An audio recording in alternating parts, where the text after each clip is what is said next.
ओम नमो भगवते वासुदेवाय। ओम नमो भगवते वासुदेवाय। ओम नमो भगवते वासुदेवाय। नारायणं नमस्कृत्य नरं चैव नरोत्तमं देवीं सरस्वतीं व्यासं ततो जयमुदीरये।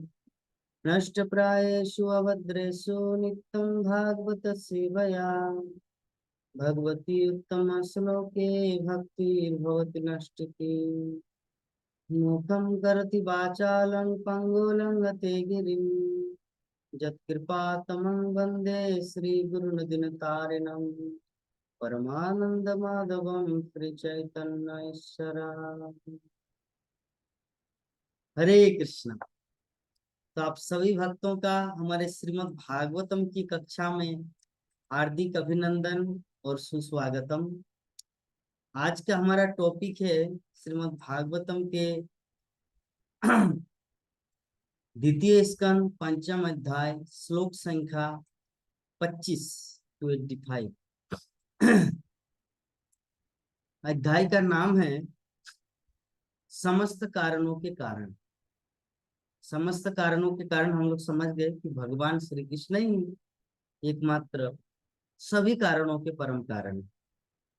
कुछ भी होता है, जैसे मान लीजिए हाथ हिलाए, ये हाथ हिलाया ये भी किसके द्वारा संचालित है? हमारे आ, शरीर में शक्ति है, शक्ति के फलस्वरूप ये हाथ हिल पाया। अगर पैरालिसिस होता तो हाथ नहीं हिलता, तो शक्ति के द्वारा ये हाथ हिल पाया। और ये शक्ति किसकी है? अगर आत्मा नहीं रहेगा इस शरीर में तो शक्ति का कोई मोल नहीं है। और आत्मा कहाँ से आया?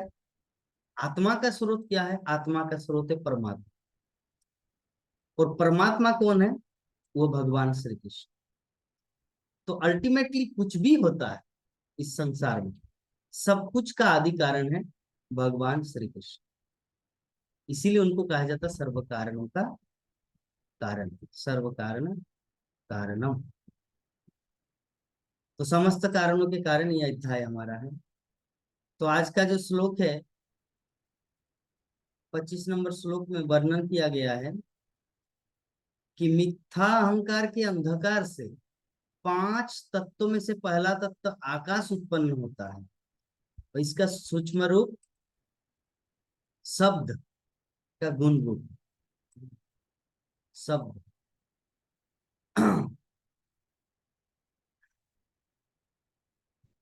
तामसादपि भूतोर्भिर्कुर्वाणः गुणनभः तस्य मात्रा गुणो शब्द लिंगो यदृष्ट दृश्यो। दो तो शब्द का गुण है, ठीक उसी प्रकार जिस तरह दृष्टा का दृश्य से संबंध है। दृष्टा मतलब देखने वाला, दृश्य मतलब देखने योग्य। तो 5 तत्व है, क्षिति जल पावक गगन समीरा। तुलसीदास कृत रामचरित मानस में अवधि भाषा में लिखा गया है कि 5 तत्वों से हमारा शरीर का निर्माण है। क्या क्या है? जल, वायु, पृथ्वी, अग्नि और आकाश। तो मिथ्या अहंकार के अंधकार के विभिन्न गुण। इसका अर्थ ये हो कि महतत्व के रूप में मिथ्या अहंकार भगवान की तटस्थ शक्ति से उत्पन्न होता है। और भौतिक सृष्टि पर प्रभुता जताने की इस मिथ्या अहंकार के कारण ही जीव के मिथ्या भोग के लिए सारे अवयव उत्पन्न होते।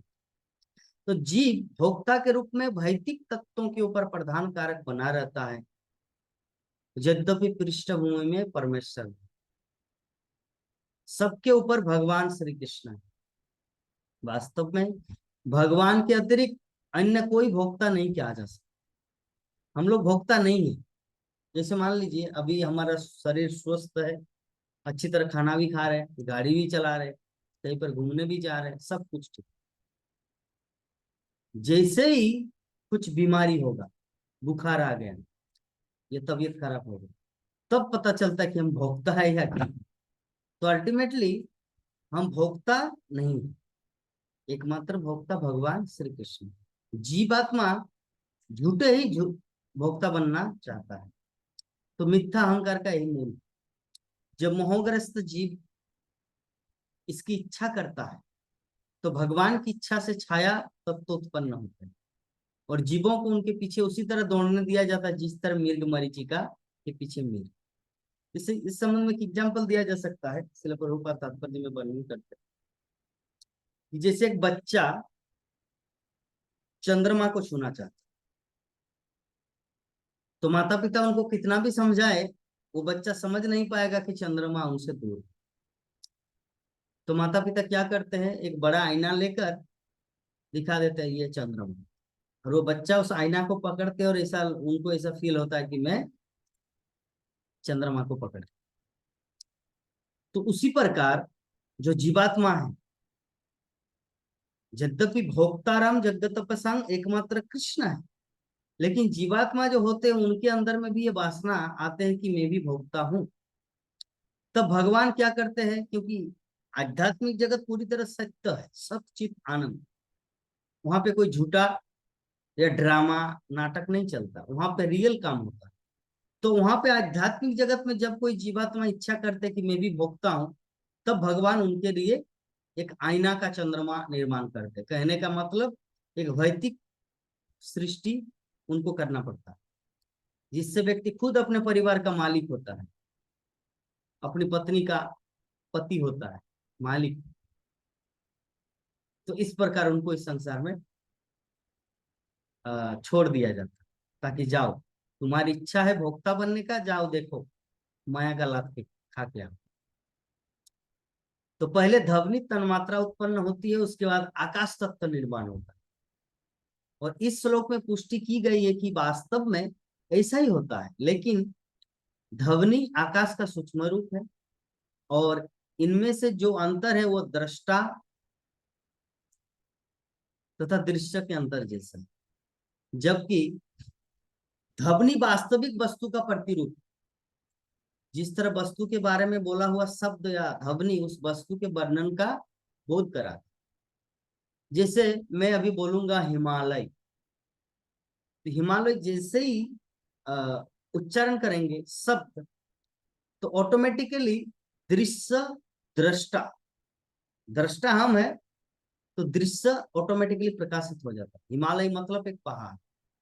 जैसे ही मैं बोलूंगा आकाश गंगा, तो ऑटोमेटिकली माइंड में छवि आ जाएगा आकाश गंगा, अर्थात अनंत कोटि ग्रह मंडल वहां पे थे, आकाश गंगा। एक गंगा है पानी गंगा यहाँ पर इस जगह पे, और एक है आकाश गंगा जिसको इंग्लिश में कहा जाता है गैलेक्सी। वहां पे करोड़ों ब्रह्मांड ग्रह नक्षत्र तैर रहे हैं, आकाश गंगा, गैलेक्सी। तो जैसे ही वो शब्द उच्चारण किए ऑटोमेटिकली आ गए। तो जैसे मैं उच्चारण करूंगा महासागर, तो पानी नजर आए। जैसे ही उच्चारण करूंगा जंगल, नजर आएगा अंधकार, पूरा जंगल पेड़ पौधे से भरा हुआ। हम्म। तो अतः ध्वनि जो है ना, वस्तु का सूक्ष्म गुण, शब्द, ध्वनि, मनुष्य, ऑटोमेटिकली व्यक्ति का चेहरा नजर आता। तो इसी प्रकार भगवान का जो ध्वनि रूप, उनके लक्षणों के संबंध में भगवान का पूर्ण रूप, जैसा कि भगवान कृष्ण तथा भगवान राम के पिता वसुदेव तथा महाराज दशरथ ने देखा। भगवान का ध्वनि रूप साक्षात भगवान से अभिन्न है, क्योंकि भगवान तथा उनका ध्वनि रूप परम ज्ञान। कहने का मतलब, जैसे मैं जो एग्जांपल दिया कि जैसे मैं उच्चारण किए हिमालय, तो हिमालय से अभिप्राय पहाड़ पर्वत, पर्वत श्रृंखला, गैलेक्सी। तो यद्यपि हमको दिखाई देता है, मतलब जो ऑलरेडी कहीं पर कंप्यूटर में किसी लैपटॉप में देख चुके हैं वो फोटो, या किसी के घर में दीवार में फोटो लगा हुआ है, हिमालय बोला तो बद्रीनाथ बोला, वो ऑटोमेटिक मन में छवि आ गई। ठीक है, ये है दृश्य और दृष्टि। लेकिन भगवान का जो नाम हरे कृष्ण, ये जो कृष्ण है, ये जो हरा है श्रीमती राधा रानी, ये साक्षात राधा कृष्ण गोलोक वृंदावन को दर्शाता है। ये अपूर्ण नहीं है, वो जो पहला जो एग्जाम्पल दिया, हिमालय का, गैलेक्सी का, महासागर का, जंगल का, ये जंगल बोलने से जो हम लोग फोटो में देखे हैं या वीडियो में या टीवी स्क्रीन में देखे वही हमको नजर आ। ऐसा नहीं कि जंगल मतलब कि पार्टिकुलर जंगल हमको यहाँ से दूरबीन की तरह दिख रहा है, ऐसा नहीं है। लेकिन कृष्ण नाम, भगवान रामचंद्र का नाम, चैतन्य महाप्रभु का नाम, ये क्या है? वो जो शब्द है, वो जो ध्वनि हो, वो भगवान से अलग नहीं है, वो साक्षात कृष्ण है। हरे कृष्ण, बस हरे कृष्ण बोल दिया, दैट मीन्स आप भगवान कृष्ण से जुड़ गए। तो भगवान श्री चैतन्य महाप्रभु ने हमें उपदेश दिया है क्या, कि भगवान के पवित्र नाम में जो भगवान का ध्वनि रूप है, भगवान की सारी शक्तियां निहित निहित। अतः भगवान के पवित्र नाम के ध्वनि रूप के उच्चारण से मनुष्य तुरंत भगवान के सानिध्य का आनंद उठा सकता, और शुद्ध भक्तों को तुरंत ही भगवान का स्वरूप प्रकट हो जाए। हम लोग भक्त है, शुद्ध भक्त नहीं है। शुद्ध भक्त जो होता है, जैसे भगवान का नाम लेता है, उनको डायरेक्ट भगवान दर्शन देते हैं या उनको दृश्य दिखाई देता है। लेकिन हम लोगों को क्या है, हम लोग भगवान का नाम लेते हैं तो भगवान का सानिध्य हमें प्राप्त होता है, लेकिन हम लोग को समझ में नहीं आता। इसका एग्जाम्पल देखो, जैसे किसी व्यक्ति का मोतियाबिंद हुआ, अर्थात वो अंधा हो गया, तो जिस व्यक्ति के पास स्वच्छ आंख है, दुनिया को देख सकता है, तो सूर्य उदय हुआ है, दिन है या रात है, उनको पता चलता है। लेकिन जो व्यक्ति अंधा बन चुका है, जिसका मोतियाबिंद हुआ है, तो दिन है या रात है उनका वो अंतर नहीं कर सकता। यद्यपि दिन दिन है, रात रात है, अगर कोई व्यक्ति उनको बोल दे तो उनको विश्वास कर लेना चाहिए। एक ऑथेंटिक व्यक्ति अगर उसे बोल दे कि अभी रात है, तो उसको विश्वास करना चाहिए, जिन्होंने देखा है, जो देख पा रहे। तो कौन व्यक्ति देख पा रहे भगवान को? शुद्ध भक्त। तो शुद्ध भक्त हम लोगों को बोलते हैं कि तुम लोग भी हरिनाम करो, भगवान आपके सानिध्य में है। तुमको दिखाई नहीं दे रहा बिकॉज आपका मोतियाबिंद हुआ। इस मोतियाबिंद को दूर करने के लिए भगवान का नाम ज्यादा से ज्यादा लेना है। एक दिन ऐसा आएगा कि भगवान अपना स्वरूप आपके सामने प्रकट कर। अतएव शुद्ध भक्त भगवान के एक क्षण के लिए भी विलग नहीं है। जो शुद्ध भक्त होते हैं वो कभी भी भगवान से अलग नहीं होते, क्योंकि हरिनाम करता है वो, और हरिनाम में भगवान साक्षात प्रकट हो जाता है। हमारे साथ भी भगवान का जब हम लोग नाम लेते हैं, भगवान प्रकट हो जाते हैं, लेकिन हम लोग को दिखाई नहीं देते, क्योंकि हम लोग अंधे हैं। भगवान आते हैं दोनों के सामने, शुद्ध भक्त के सामने भी और भक्त के सामने भी। लेकिन अंतर बस इतना है कि अंधा को दिन और रात का पता नहीं चलता, जबकि एक स्वच्छ आंख वाले व्यक्ति को पता है कि अभी दिन है या रात। तो अतएव जो भक्त निरंतर भगवान के संपर्क में रहने की कामना करते, ऑल टाइम, और शास्त्रों द्वारा अनुमोदित भगवान के पवित्र नाम, हरे कृष्णा कृष्णा कृष्णा हरे हरे, हरे राम राम राम हरे हरे, इसका कीर्तन करना चाहिए। जो इस प्रकार भगवान का सानिध्य प्राप्त कर लेता है, वो निश्चित रूप से मिथ्या अहंकार से उत्पन्न जगत के अंधकार से उबर आता है, तमसोमा ज्योतिर्गम। हरिनाम इतना पावरफुल, जो हरे कृष्ण महामंत्र है, ये हरे कृष्ण महामंत्र के बलबूते हम लोग भगवान को देख पा रहे, जो हमारे जीवन का चरम लक्ष्य। आगे श्लोक वर्णन किया गया है, द्वितीय स्कंद पंचम अध्याय श्लोक संख्या 26, 27, 28 और 29।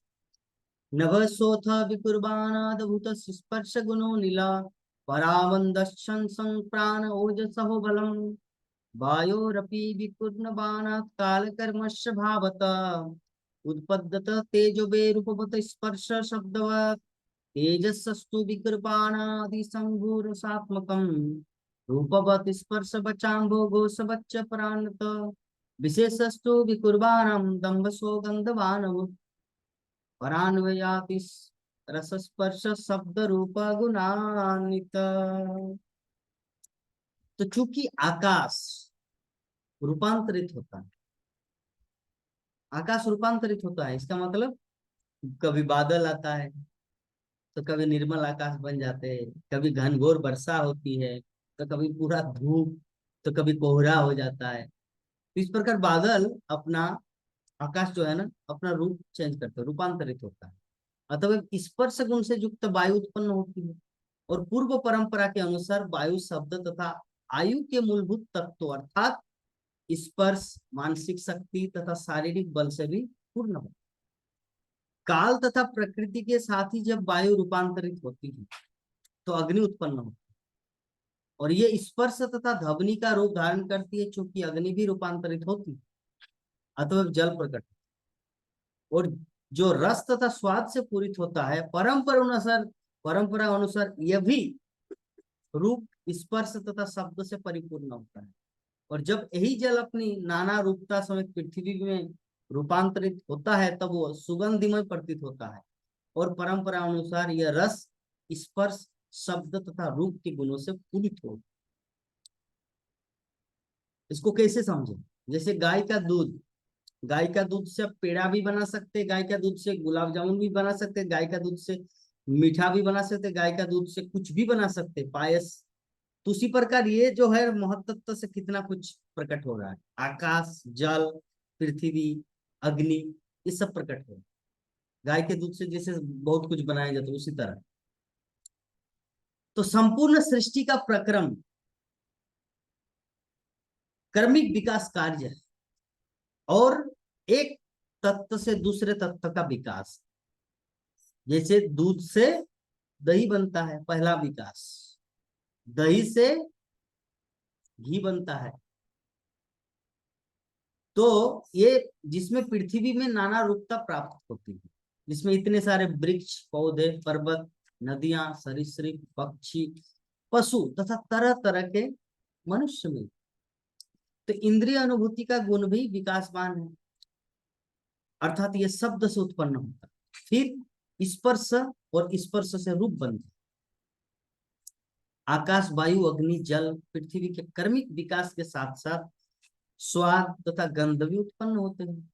वो एक दूसरे के पारस्परिक कारण तथा कार्य होते हैं, किंतु मूल कारण तो अंश रूप में साक्षात भगवान होते हैं, जो महत्त्व के कारण जलसायु महाविष्णु।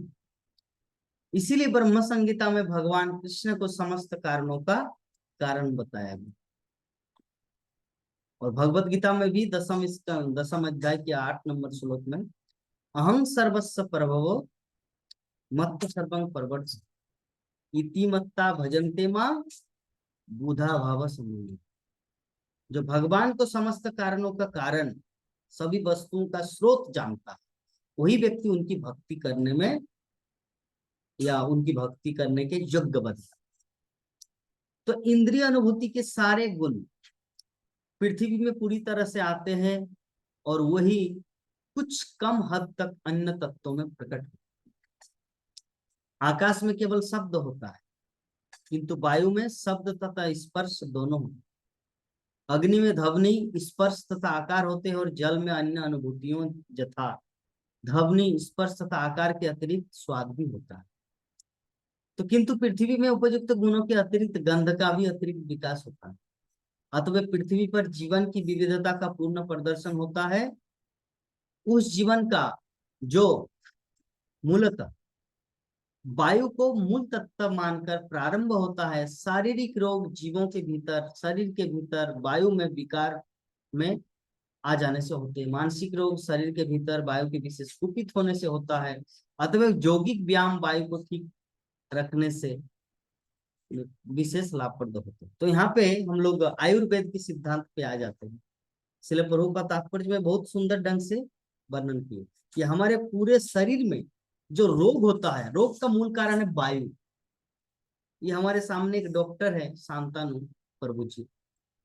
तो कुछ भी होता है डायरेक्ट बोलते वायु के कारण, लेकिन अब मुझे समझ में आ रहा है यहाँ पे श्रील प्रभुपाद तात्पर्य में लिखा कि वो ऐसे ही नहीं बोलता था।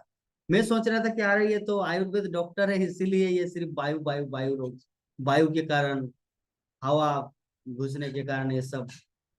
लेकिन अभी शिल प्रभुपाद वहां पे बता रहे हैं शारीरिक शारीरिक रोग जीवों के भौतिक शरीर के भीतर वायु में विकार आ जाने से होते हैं, और मानसिक रोग शरीर के भीतर वायु के विशेष कुपित होने से होता है। वाह, हर चीज में वायु। अतएव यौगिक व्यायाम वायु को ठीक से रखने में विशेष लाभप्रद हो, और ऐसे व्यायामों से शरीर के रोग प्राय न के बराबर हो जाते हैं। इसे कहते हैं एक्सरसाइज। तो योगासनों को ठीक से करने पर आयु भी बढ़ती है, और ऐसे अभ्यासों से मृत्यु को भी बस में किया जा सकता है। एक पूर्ण योगी मृत्यु पर भी वर्चस्व रख सकता है और ठीक समय पर शरीर का त्याग कर सकता है, किंतु तभी जब वो अपने को उपयुक्त लोक तक ले जाने में सक्षम हो। किंतु भक्ति योगी समस्त योगियों से बढ़कर होता है, क्योंकि वो अपनी भक्ति सेवा भक्तिमय सेवा से भौतिक आकाश से परे वाले लोक को भेज दिया जाता है, और सबों के नियंता भगवान की परम इच्छा से उसे वैकुंठ के किसी भी लोक में रखा जाता है। एक चीज तो कन्फर्म है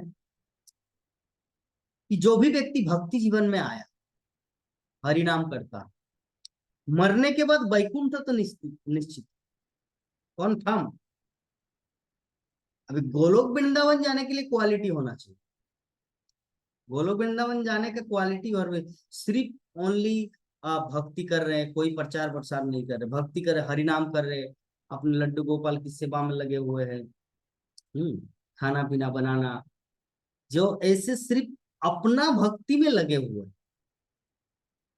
वो व्यक्ति अगर सीरियस है तो भगवान श्री कृष्ण के प्रति अगर ज्ञान है, अगर गोलोक वृंदावन और वैकुंठ द्वारका महरलोक जनलोक तपलोक ये सब तत्वों के बारे में अगर जानते हैं, तब भगवान अपने धाम में ले आएंगे गोलोक वृंदावन। लेकिन अगर कोई व्यक्ति नहीं जानता इस शब्द के विषय में, सिर्फ हरि नाम करता है, गुरु महाराज दीक्षा दिया, 10-16 माला जप करते हैं, कृष्ण की सेवा में लगे हुए हैं, तो मरने के बाद कुंठा से रहित इस जगत को त्यागेंगे, कष्ट नहीं होगा, वो वैकुंठ चले जाए, क्योंकि वैकुंठ बहुत बड़ा है और गोलोक वृंदावन उससे भी बड़ा है। लेकिन जैसे एक प्रभु जी एग्जाम्पल दिए परसों की क्लास में कि जैसे मान लीजिए आपका जो फर्श है वो पूरा हीरा सोना चांदी से सोना चांदी का है, लेकिन अगर उसमें अगर गोबर लेप दिया जाए तो वो दृश्य वो सुंदरता नहीं दिखता। तो वैकुंठ लाइक है सोना चांदी या हीरा का वो फर्श की तरह, और गोलोक वृंदावन लाइक वो सब है, लेकिन वहां पे नम्रता विनम्रता से ढका हुआ। तो हम लोग एक चीज समझ गए कि भक्तिमय जीवन में जो भी व्यक्ति आए हैं उनका नुकसान नहीं हुआ। तो 30 नंबर श्लोक में वर्णन किया गया है, बेकारिकान मनोजज्ञे देवा बेकारिका दशा दिग्वार्ता प्रच्योते हिष्मिंद्रे पंत मित्र का। क्या बोल रहे हैं कि सतगुण से मन उत्पन्न होकर व्यक्त होता है, साथ ही शारीरिक गतियों के नियंत्रक 10 देवता भी प्रकट है। ऐसे देवता दिशाओं के नियंत्रक, वायु के नियंत्रक सूर्यदेव, दक्ष प्रजापति के पिता अश्विनी कुमार, अग्निदेव, स्वर्ग का राजा इंद्र, स्वर्ग के पूजनीय अर्चा विग्रह, आदित्यों के प्रमुख तथा प्रजापति ब्रह्मा जी कहलाते। तो सभी तरह इस तरह अस्तित्व में आते। वैदिक सृष्टि जब उत्पन्न होता है तो ये सब कुछ एक एक करके इकट्ठा हो।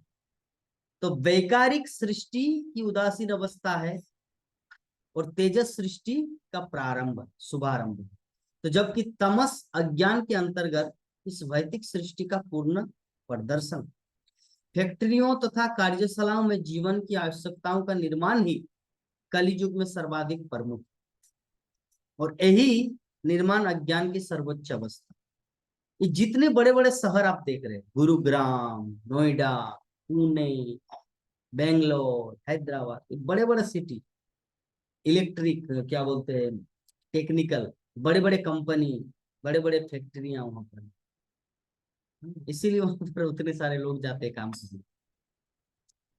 तो मानव समाज द्वारा ऐसे निर्माणकारी उद्योग तमोगुण से संपन्न शिल प्रभुपाद, क्योंकि वास्तव में निर्मित सामग्रियों की कोई आवश्यकता नहीं होती, मानव समाज को मूलतः अपने भरण पोषण के लिए भोजन की आवश्यकता होती है और सोने के लिए आश्रय, रक्षा के लिए संरक्षण तथा इंद्रिय तृप्ति के लिए वस्तुओं की चाहत होती है। इंद्रिय जीवन की व्यवहारिक चिन्ह है, जैसा कि अगले श्लोक में बताया जाएगा कि मानवीय सभ्यता इंद्रियों की शुद्धि के लिए और इंद्रिय तृप्ति के विषयों की पूर्ति केवल आवश्यकता के अनुसार होनी चाहिए, न कि कृत्रिम इंद्रिय आवश्यकताओं को भड़काने के लिए। भोजन, आश्रय, सुरक्षा तथा इंद्रिय तृप्ति, ये भौतिक जीवन की आवश्यकताएं। अन्यथा अपने शुद्ध मूल जीवन की संदूषण रहित अवस्था में जीव को इनकी आवश्यकता नहीं होती। जो आत्मा होते हैं ना, आत्मा को ये सब कोई चीज, किसी भी चीज का जरूरत नहीं होता है। इसीलिए व्यक्ति को कभी कभी चिंता रहित होना चाहिए कि आत्मा होने के नाते हम लोग को किसी भी चीज का चिंता नहीं करना चाहिए। रही बात खाना पीने का, तो हम भगवान के संतान हैं। ये जैसे पिता का कर्तव्य होता है अपने बेटा बेटी पुत्र पुत्री को कैसे खिलाया पिलाया भरण पोषण करना, उनका काम है। तो भगवान जो है परम पिता विश्वम्भर, वो है जगत का रक्षण करने वाला, वो है जगत का पालन करने वाला। इसीलिए हम लोगों को उनके ऊपर डिपेंड होना और उनकी भक्तिमय सेवा में लगना चाहिए।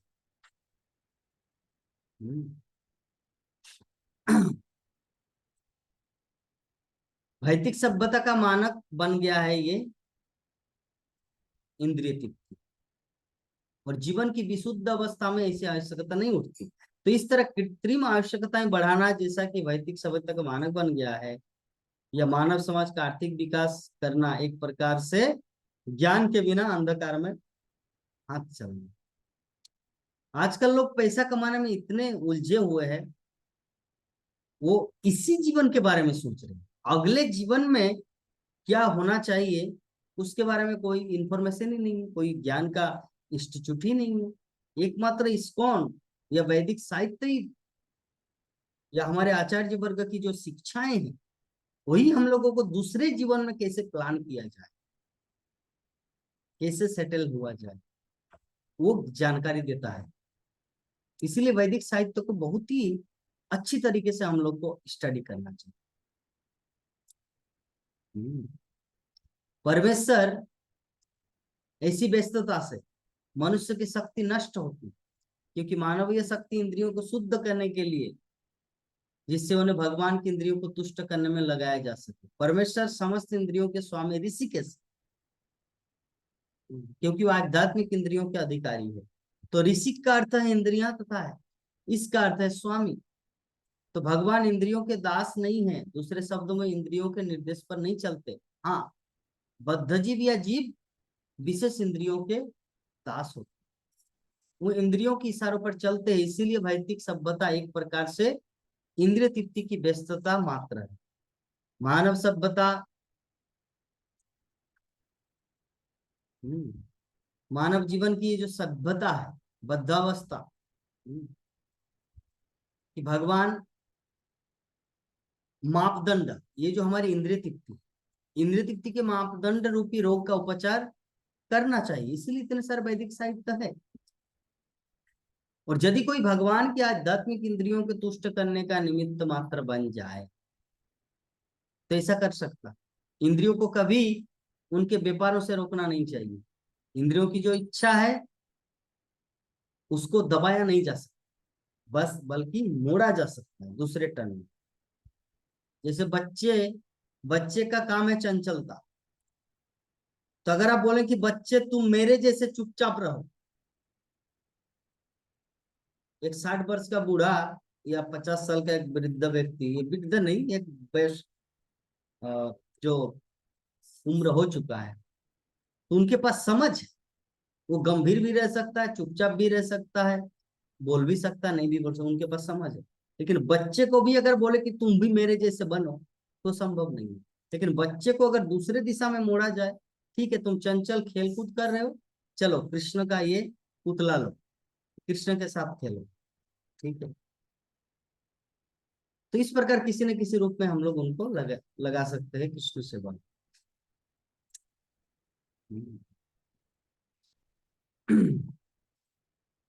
तो भगवत गीता, संपूर्ण भगवत गीता का यही उपदेश है क्या, कि अर्जुन अपने सगे संबंधियों के साथ युद्ध न करने का निर्णय करके अपनी इंद्रियों की तुष्टि करना चाह रहा था, लेकिन भगवान श्री कृष्ण ने उसे भगवत गीता की शिक्षा दी, जिससे वो इंद्रिय तृप्ति संबंधी अपने निर्णय को पवित्र कर सके। तो अतः अर्जुन ने भगवान की इंद्रियों को तुष्ट करना स्वीकार किया और भगवान की इच्छा अनुसार उसने कुरुक्षेत्र के युद्ध में भाग लिया। तो वेद हमें अंधकार की स्थिति से निकलकर प्रकाश के मार्ग पर अग्रसर होने का आदेश देते हैं। तमसोमा ज्योतिर्गमय। अतः प्रकाश का मार्ग भगवान की इंद्रियों की तुष्टि के लिए। किंतु जो दिग्भ्रमित है या अल्पज्ञ है, वे अर्जुन तथा अन्य भगवत भक्तों द्वारा दिखाए गए मार्ग का पालन करते हुए भगवान की दिव्य इंद्रियों को तुष्ट करने का कोई प्रयास किए बिना ही आत्म साक्षात्कार के पथ का अनुसरण करते हैं। इसके विपरीत वो इंद्रियों की क्रियाओं को रोकने का कृत्रिम प्रयास करते हैं, योग पद्धति या भगवान की दिव्य इंद्रियों की अवहेलना करते ज्ञान चोक। तो लेकिन भक्तगण योगियों तथा ज्ञानियों के ऊपर होते हैं, क्योंकि भगवान की इंद्रियों से इनकार नहीं करते, वे तो भगवान की इंद्रियों को तुष्ट करना चाहते हैं। ज्ञानी तथा योगी मात्र अपने अज्ञान रूपी अंधकार के कारण भगवान की इंद्रियों को नकारते हैं और कृत्रिम रीति से अपने रुग्ण इंद्रियों के कार्यकलापों पर नियंत्रण प्राप्त करना चाहते हैं। इंद्रियों के रुग्ण होने पर उनमें भौतिक आवश्यकताओं के प्रति व्यस्तता बढ़ जाती है। जब कोई व्यक्ति इंद्रियों के कार्यकलापों को बढ़ाने की हानियों को देखता है तो वो ज्ञानी कहलाता है, और जब कोई व्यक्ति योग के नियमों के अभ्यास द्वारा उन्हीं इंद्रियों के कार्यकलापों को रोकना चाहता तो वो योगी कहलाता। तो किंतु जब वही व्यक्ति भगवान की दिव्य इंद्रियों से पूर्ण रूप से अवगत हो जाता है और उन इंद्रियों को तुष्ट करना चाहता तो वो भगवत भक्त कहलाता। तो भगवत भक्त कभी भी भगवान की इंद्रियों को नकारते नहीं, नहीं वो कृत्रिम रूप से इंद्रियों के कार्यों को रोकते, किंतु स्वेच्छा से अपने पवित्र इंद्रियों के स्वामी की सेवा में लगाते, जैसा कि अर्जुन ने किया था। और इस तरह भगवान को तृप्त करने की पूर्णता प्राप्त करते हैं, जो सारी सिद्धि का चरम लक्ष्य। इसका एग्जाम्पल मैं आप लोगों को देता हूँ। ये जो इतना सारा शिल प्रभुपाद जो इतना वर्णन किए, भगवान एक भक्त जो होते हैं भगवान की इंद्रियों को तृप्त करने में लगाते हैं, जबकि जोगी और ज्ञानी उसको नकारते हैं। तो भक्त कैसे इंद्रियों भगवान की इंद्रियों को तृप्ति में लगाते हैं? इसका उदाहरण है, जैसे मान लीजिए हम लोग प्रसाद बनाते, तो प्रसाद हमको इतना टेस्टी बनाते हैं, इतना सुंदर तेल मसाला जीरा एवरीथिंग मसाला तक इतना टेस्टी बनाते हैं ताकि ये भगवान खाएंगे, हमारे कृष्ण खाएंगे, हमारे लड्डू गोपाल खाएंगे, उनको स्वादिष्ट भोजन पसंद। जैसे क्योंकि उदर तृप्ति से व्यक्ति आशीर्वाद देता है, चाहे वो भगवान हो या साधारण कोई व्यक्ति। तो अगर भगवान को अगर आप अच्छी अच्छी चीज खिलाएंगे 3 टाइम, तो आपको आशीर्वाद भी देंगे क्योंकि उनका पेट भर रहा है, क्या मुझे कितना कुछ मिल रहा है। तो ये है इंद्रिय भगवान की इंद्रिय तृप्ति में सेवा। लेकिन जो ज्यादा एक्स्ट्रा ज्ञानी होता है, एक्स्ट्रा ज्ञानी नहीं बोलते उसको मूर्ख बोलते हैं, एक्स्ट्रा ज्ञानी जो भी होता है, अरे भगवान को क्या खिलाएंगे, वो तो सब कुछ सृष्टि के मूल है, वो तो खुद ही रसगुल्ला गुलाब जामुन अपनी इच्छा से सृष्टि कर सकते हैं, मुझे बनाने की क्या जरूरत है। इसीलिए उनको कुछ नहीं चाहिए, है नमक नहीं रोटी नहीं कुछ नहीं, भगवान तो निराकार है। ये ज्यादा एक्स्ट्रा ज्ञानी का लक्ष्य। तो ऐसे व्यक्ति भगवान से आनंद उठा नहीं सकते। तो इसीलिए हम लोगों को भगवत भक्ति का पथ अवलंबन करना है, क्योंकि अभी ये अगर प्रैक्टिस करेंगे भगवान की भक्ति यही पर, तो क्या होगा, भगवान श्री कृष्ण हम लोगों को गोलोक वृंदावन में वो चांस देंगे रियल में करने। अभी तो हम लोग विग्रह के साथ डीलिंग कर रहे हैं, भगवान के विग्रह के साथ, क्योंकि हमारे पास योग्यता नहीं है भगवान से फेस टू फेस ये करने की, इसलिए भगवान विग्रह रूप में प्रकट हुए। लेकिन जब ये विग्रह के साथ हमारा इतना प्रेम हो जाएगा तो भगवान साक्षात अपना रूप प्रकट कर देंगे कि लो तुम डायरेक्ट मेरी जो मैं जो मूल रूप में हूँ उसी में से बात, क्योंकि तुम भी अभी दिव्य रूप में आ गए। जीवात्मा को बोलेंगे भगवान, तुम भी अभी अपने दिव्य स्वरूप में आ गए, तो दिव्य स्वरूप की पूजा करेंगे। लेकिन अभी हम लोग दिव्य स्वरूप में नहीं, अभी हम लोग भौतिक शरीर में स्थित है। इसीलिए भौतिक इंद्रियां भौतिक आंखों के द्वारा हम लोग भगवान को देख नहीं सकते, उनकी सेवा नहीं कर सकते। दैट्स वाई भगवान श्री विग्रह के रूप में प्रकट। तो इस प्रकार आज का जो हमारा श्रीमद् भागवतम का जो श्लोक द्वितीय स्कंद पंचम अध्याय श्लोक संख्या 25, 26, 27, 28, 29, 30, ये 5 श्लोकों के ऊपर डिस्कस किए। आप सभी भक्तों को बहुत बहुत धन्यवाद। हरे कृष्णा कृष्णा कृष्णा हरे हरे, हरे राम राम राम हरे हरे। जय जगत गुरु शिल प्रभुपाद की, अनंत कोटि वैष्णव भक्त विंद की, समवेत गौर भक्त विंद की, निताय गौर प्रेमानंदे। हरि हरि बोल।